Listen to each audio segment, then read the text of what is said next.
Olá, aqui quem fala é o Davi, seja bem-vindo ao nosso humilde canal. E meus irmãos, uma super matéria não montada por mim, viu? Mas pela própria grande mídia, pelo G1.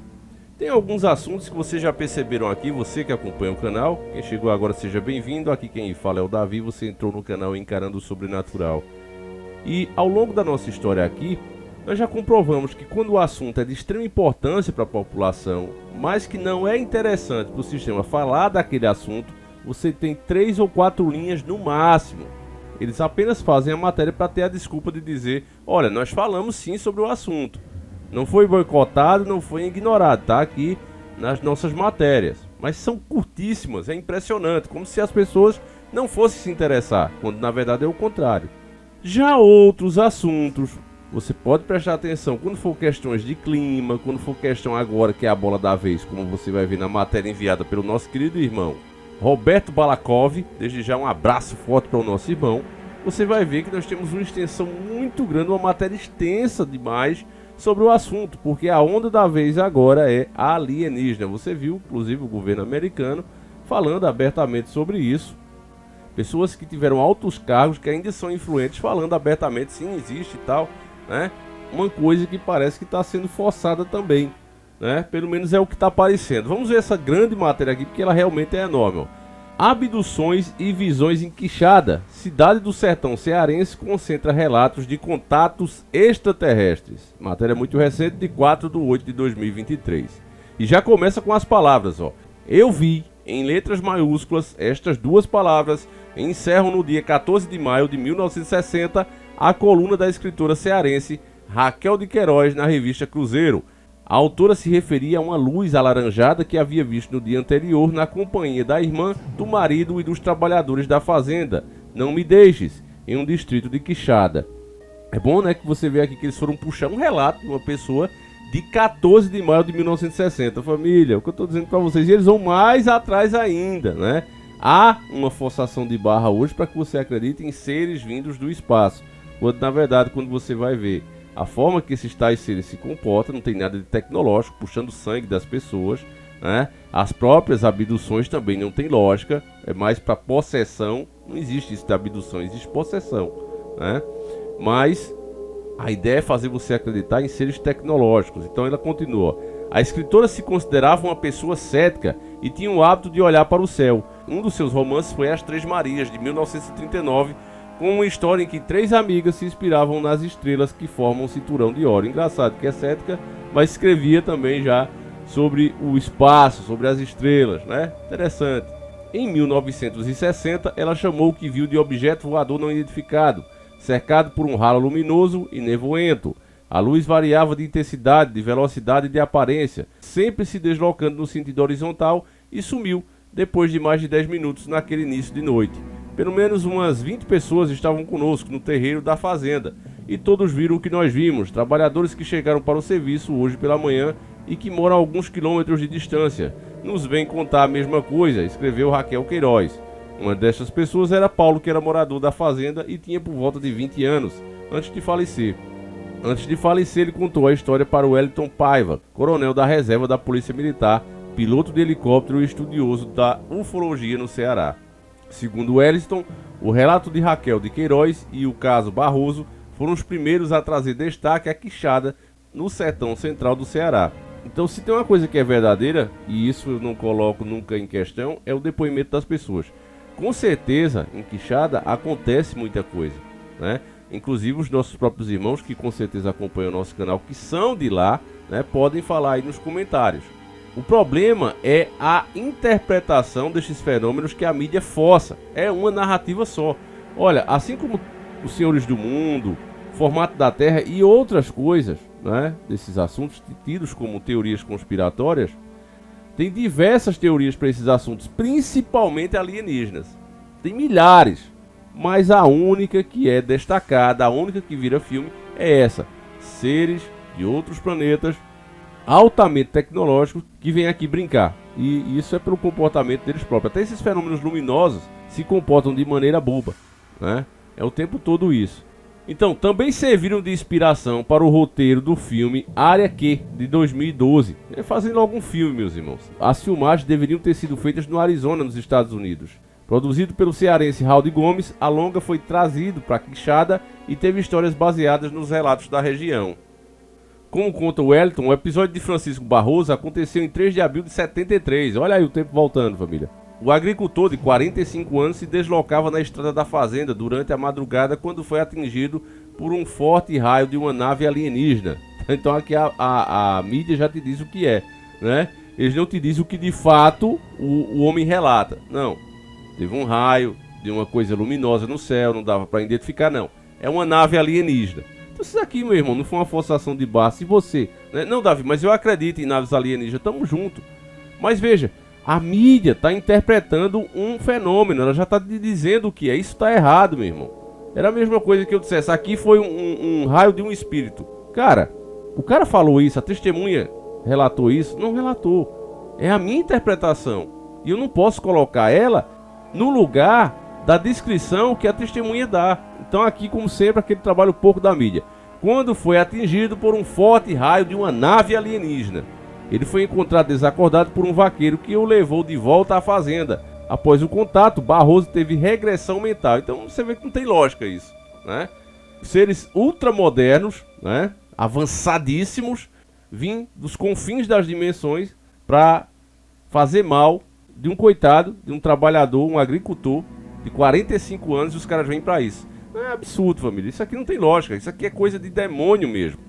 Ele veio a falecer como uma criança de 1 ano e 6 meses. Com uma pele muito jovem, a pele dele não envelhecia. Ele comia, as pessoas botavam a comida na boca dele. Ele tinha muito medo também de pessoas com flash de câmera. E veio gente de todo mundo, da Alemanha, do Japão, dos Estados Unidos, tudo para acompanhar o caso dele. Recorda o Ellison. Engraçado é que a gente não tem vídeo aqui, pelo menos não aqui, né? Desde a década de 1950, são inúmeros os relatos de avistamentos, abduções e outros contatos extraterrestres em Quixada. Embora intrigantes, a resposta para alguns dos casos está na epidemia dos discos voadores em todo o mundo e no contexto político da treta fria.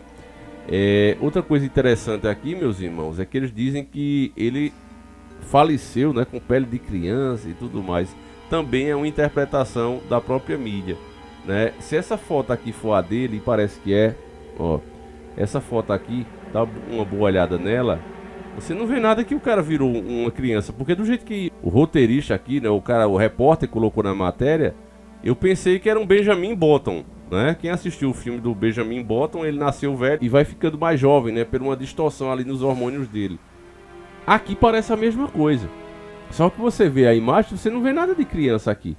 O que o homem teve, né, depois dessa possessão, que foi isso sim, né, foi sua mente destruída.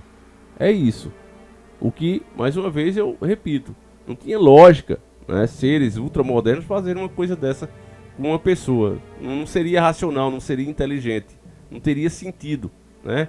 E seres inteligentes não agem sem sentido. Agora, demônios a gente sabe do que eles se alimentam. Esse tipo de coisa é um banquete para eles, é um prato cheio, né? Tanto o sofrimento da própria pessoa como o sofrimento das outras pessoas ao redor daquela pessoa vítima. E eles se alimentam desses sentimentos. É fato, né? Então deixa eu continuar aqui, porque até agora você viu que a matéria também coloca eles como os protetores do mundo. Por causa da treta, né? Da treta fria, os alienígenas naquela época, né? 1950, estavam por aqui. Agora é engraçado também que eles, em vez de ir cuidar lá dos políticos, dos caras que estão liderando e intervir nisso, não, vão intervir num morador no interior do Ceará, em Quixada, de 45 anos. Olha, família, sinceramente, quando eu vejo uma pessoa acreditando nisso aqui, no que a mídia escreve, eu entendo porque o sistema chama as pessoas de gado. Porque realmente não tem outra descrição. É gado mesmo, irmão, infelizmente. Se você escuta isso aqui e você não questiona as informações, infelizmente você é gado. E a gente não está nem no começo da matéria. A matéria é enorme. Como eu disse a vocês, há um interesse muito grande em que você compre essa ideia aqui. Porque logo todos saberão, né? A gente já tem a noção disso aqui e já falamos há algum tempo. Uma personalidade que se preocupou com os frequentes relatos sobre discos voadores foi o psiquiatra e psicoterapeuta suíço Carl Gustav Jung, O fundador da psicologia analítica publicou um livro, Um Mito Moderno sobre Coisas Vistas no Céu, em 1958. Jung não estava focado em refutar ou confirmar a existência de OVNIs, ou desdenhar de quem acreditava. Ele se voltava para o aspecto psíquico. Alguma coisa tem sido vista, afirmou em entrevista à revista norte-americana Time em 54. Então era um cara que não era gado, né? Ele via ali e dizia, olha, é a interpretação de vocês isso, né? Eu sei que as pessoas estão vendo alguma coisa, eu também não discordo, é isso que eu falo. Que acontece em Quixada coisas muito estranhas, aí eu não tenho dúvida, né? Agora, que é o que a mídia está dizendo, aí sim, eu acho até engraçado quem acredita, né? O estudioso buscava ancorar na situação política da época os temores que levavam às percepções de um fenômeno sobrenatural relatado por várias pessoas. Quem estudou esse contexto e recorda a aproximação de Jung com o tema, e o historiador Tacito Rolim, professor de História da Universidade Estadual do Ceará, no campus de Quixada. Na pesquisa do mestrado em História Social, ele analisou notícias que circulavam no Ceará entre 56 e 59. O pesquisador tinha um objetivo específico, investigar relatos sobre a suposta explosão de uma bomba atômica no Nordeste, descrita de forma muito breve em livro do historiador pernambucano Leoncin Basbão. Nesse caminho, encontrou nos jornais 48 relatos de acontecimentos estranhos e que causaram medo na população cearense. Aparições de objetos luminosos, clarões, estrondos e tremores de terra. Esses objetos, meus irmãos, podem até ser, né, não duvido nada, drone. Já era possível que naquela época já tenha alguma coisa parecida com o que se tem hoje. Em todo o estado do Ceará você tinha esses episódios, principalmente de objetos luminosos. O importante é que estes foram fenômenos que aconteceram aqui no Ceará, mas que aconteceram também no mundo todo, no final dos anos 50. Isso era um fenômeno mundial, destaca Tacito Rolim. Na pesquisa, Tacito mostra que o período foi a era dos discos voadores e traz dados do relatório do projeto Blue Book, da Força Aérea dos Estados Unidos, que compilou o relato de pessoas que avistaram OVNIs e também objetos voadores identificados entre 1947 e 1959. Aqui a gente tem um gráfico, né? Todos os avistamentos de OVNIs e objetos voadores identificados de 1947 a 69. E aqui você vê aí, né? A alta, as baixas, né? Aqui você tem um ápice, né? 1501, depois chega caindo até chegar a 146. Então vamos lá. Os dados incluem objetos que também foram identificados pelo governo. Desse total, restaram 701 avistamentos sem identificação ou explicação quando o projeto foi descontinuado em 69. As pessoas estavam vendo alguma coisa nos céus, ouvindo explosões e estrondos, relatando fenômenos bizarros em suas cidades, como aponta Tacito Rolim. Os picos de avistamento coincidem com a treta fria e a corrida espacial entre os Estados Unidos e a antiga União Soviética. A rivalidade envolvia as duas potências nas pesquisas e no desenvolvimento de programas especiais e no teste de novas armas, como mísseis e foguetes. É entre novembro de 57 e novembro de 58, por exemplo, que aparecem 75% dos relatos sobre objetos luminosos nos jornais cearenses. O período começa um mês depois do lançamento do Sputnik, o primeiro satélite artificial colocado em órbita pelos russos. O acontecimento foi crucial para a disputa dos dois países pela exploração do espaço. Aqui, como eu falei, a matéria segue, né? Outro acontecimento no período foi a inauguração do Cabo Canaveral, hoje conhecido como Cabo Kennedy, no estado da Flórida, em 1950. O complexo concentrou parte dos testes militares e científicos dos Estados Unidos no período e teve o pico de lançamento de mísseis e foguetes nos primeiros 10 anos de atividade. Neste mesmo período, o governo brasileiro concordou com a instalação de uma base militar norte-americana em Fernando de Noronha, entre 57 e 60. A ilha teve uma base de rastreio para mísseis teleguiados. Isso aqui é bom porque a gente vê que na verdade o Brasil nunca foi soberano, né? Você imagina, chega o cara, fazer uma base aí. Não pode fazer, pô. É assim, família, é desse jeito, né? Na verdade, esses mísseis que eram lançados na Flórida, eles passavam por aqui, porque a gente está na rota aqui de onde esses materiais eram lançados. Eventualmente eles caíam aqui no Ceará, detalhe o historiador. Como eu disse a vocês, meus irmãos, era coisa do homem mesmo, né? A maioria desses avistamentos é coisa de homem mesmo. E os que tem, de fato, que são estranhos, esses não são o que eles dizem nem de longe, né? A matéria continua, família, mas eu vou dizer uma coisa pra vocês. É só enrolação, é só enchimento de linguiça. Coisa concreta não tem, né? Não tem. Eu acho que não vale a pena nem a gente continuar. E isso aqui serve pra você ter a noção, sinceramente, família, serve pra você ter a noção que algo está sendo feito pra unir todas as religiões. Isso é um fato. É claro que se existir alienígena, tudo que se entende inclusive de espiritualidade, ela pode mudar. Principalmente para quem tem aquela fé dos pontinhos. Não, tem que ser assim como está aqui, né? A interpretação da pessoa é a correta, não existe outra. Eu mesmo, se soubesse, né, que existe alienígena de fato, para mim só confirmaria o que Jesus fala, porque quando ele disse: a casa de meu pai tem muitas moradas, eu não entendo como religiões, outras religiões, eu não entendo assim, eu entendo outros seres. Sempre falei isso aqui no canal. Não, Davi, tá falando de outras religiões. Bom, essa é a sua interpretação, a minha é essa, né? Também acho que um universo tão grande, se nós formos a única criação de Deus, só mostra o quanto nós somos especiais. E se houver outras, só mostra o quanto Deus é criativo. Então, meus irmãos, para mim não mudaria nada, mas é fato que para a maioria das pessoas no mundo mudaria muita coisa mesmo. Seria uma verdadeira revolução. E aí o sistema teria, nesse momento, onde as pessoas não sabem o que pensar mais, né, teria o espaço para, de fato, colocar algo que pudesse substituir.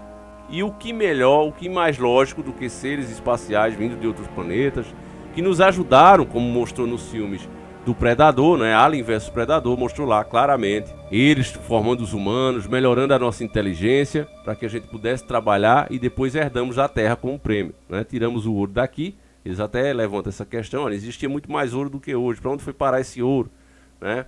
E a ideia é essa, que os alienígenas levaram esse ouro, porque seria ele, né, o ouro, melhor para construir as naves, os discos voadores, componentes para isso, isolaria melhor, segundo informações, inclusive, de ufólogos. Então esse ouro foi levado todinho do mundo, e o prêmio que os humanos ganharam pós isso, né, depois desse trabalho escravo, foi justamente a Terra. Olha aí, vocês tiraram o que a gente queria, pronto, agora podem ficar com o resto do planeta para vocês. Como os caras são bonzinhos, então os deuses seriam eles, né? E isso aí agora não cola, mas trabalhando direitinho, como eles estão fazendo há décadas, e trazendo depois essas criaturas ao vivo e a cores, muita gente vai seguir, não tenho dúvida disso. E as próximas gerações que vão nascendo, que o problema é esse, o alvo é sempre a nova geração, é os pequeninos. É por isso que também nós fomos recomendados a ensinar o caminho que os nossos filhos devem andar. Do contrário, meus irmãos, o sistema está preparando toda a doutrina, né, para transformá-los totalmente em anticristãos. Então, uma simples matéria como essa aqui, né, você vê a enrolação, na verdade era uma matéria aqui para 4 ou 5 linhas mesmo. Se fosse para mostrar os fenômenos e tal, né, as coisas intrigantes que acontecem em Quixada, que isso aí sim dava para fazer, colocar o relato real das pessoas, as imagens delas, eles podiam fazer uma matéria assim. Mas a ideia não é essa, a ideia é colocar na sua mente que são alienígenas. Alienígenas que cuidavam de nós desde o tempo da treta fria, e estão sempre por aqui. Eles querem passar essa ideia. Então deixa de lado o que realmente interessa, que seria a descrição dos fenômenos, para a gente tirar as nossas próprias conclusões, e enche aqui com besteiras e associações que eles próprios estão fazendo na matéria. Por isso é que eu parei por aqui mesmo, nem aguento ler isso aqui, meus irmãos. Isso realmente me estressa, sinceramente. Acredito que vocês também. Enfim, meus irmãos, se vocês quiserem saber mais sobre esses fenômenos, eu posso fazer um vídeo eu mesmo reunindo, né, os fenômenos, os relatos das pessoas, não só no Brasil, mas no mundo, casos realmente intrigantes. Não teve só o caso Prato, né, esse é o mais famoso do Brasil, mas teve outros casos também tão importantes quanto aqui no Brasil, né? Então, se vocês quiserem, a gente pode trazer. E aí você vai ver que a descrição das pessoas é totalmente contrária a essas narrativas da mídia, né, que tem um interesse aí por trás.